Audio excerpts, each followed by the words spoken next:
আমরা এখানে যেরকম মিলেমিশে থাকি আমরা মিলেমিশে থাকবো। मजहब जिस भी नाम से हो, इंसानियत को कोई कभी भी नहीं मिटा सकता। মধ্য কলকাতার কলুটোলার এই পাড়ার বিভিন্ন বনেদি বাড়িগুলো নিয়ে কলকাতার মানুষদের মধ্যে ইমোশন কাজ করে, কিন্তু পুজোর 5টা দিন এবং সদেরের ছবির মাঝে আসলে কিন্তু লুকিয়ে পড়ে যৌথ যাপনের ইতিহাস। বাংলা দেশভাগ দেখেছে, দেশভাগের ক্ষত এখনো টাটকা বহু মানুষের ভিতর।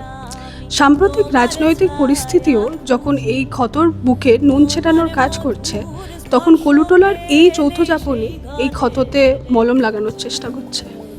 আমার দাদু রামচন্দ্র ধর এবং তার ছোট কাকা গণেশচন্দ্র ধর, এনারা তখন ওই সব কোম্পানি, ব্রিটিশ কোম্পানিতে বেনিয়ানে কাজ করতো। সেই সময় ওই 46-এ এখানে হিন্দু মুসলমানের একটা দাঙ্গা লাগে।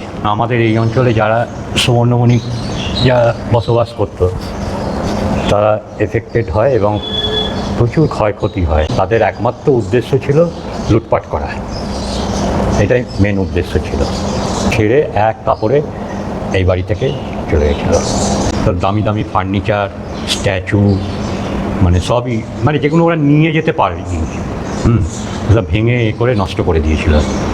বাবরি মসজিদ যখন ধ্বংস হয়েছিল সেই সময় আমাদের পাড়ায় একটু এফেক্ট হয়েছিল, মেনলি কলাবাগান।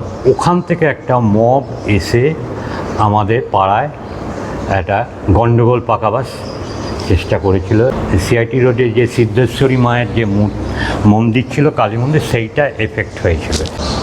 মানে হোমরা চোমরা টাইপের যারা মুসলিম তারা সেটা কিছুটা রুখেছিল, কিন্তু পুরোটা পারেনি।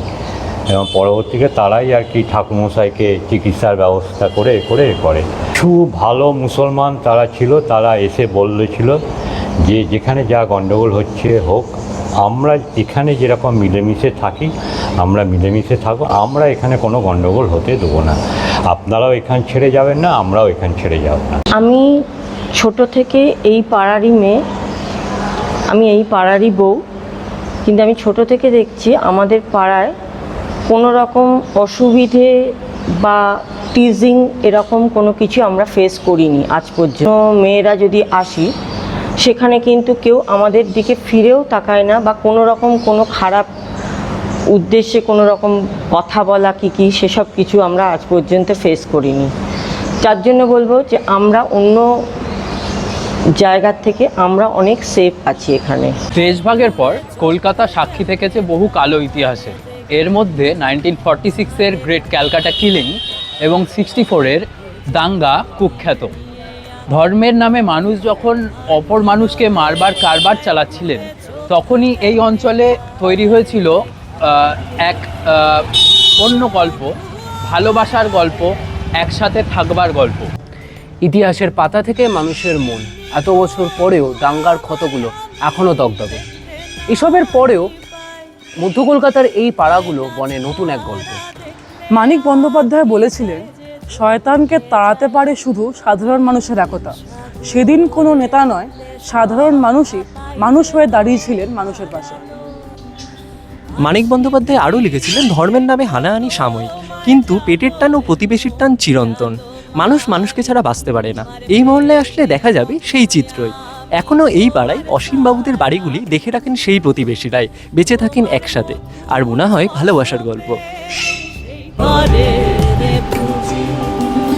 নিজের ঘরের রূপের ছায়া পরের ঘরে পাই, প্রেম সাগরে ডুব দিয়ে পাই ভাব সাগরে ঠাই।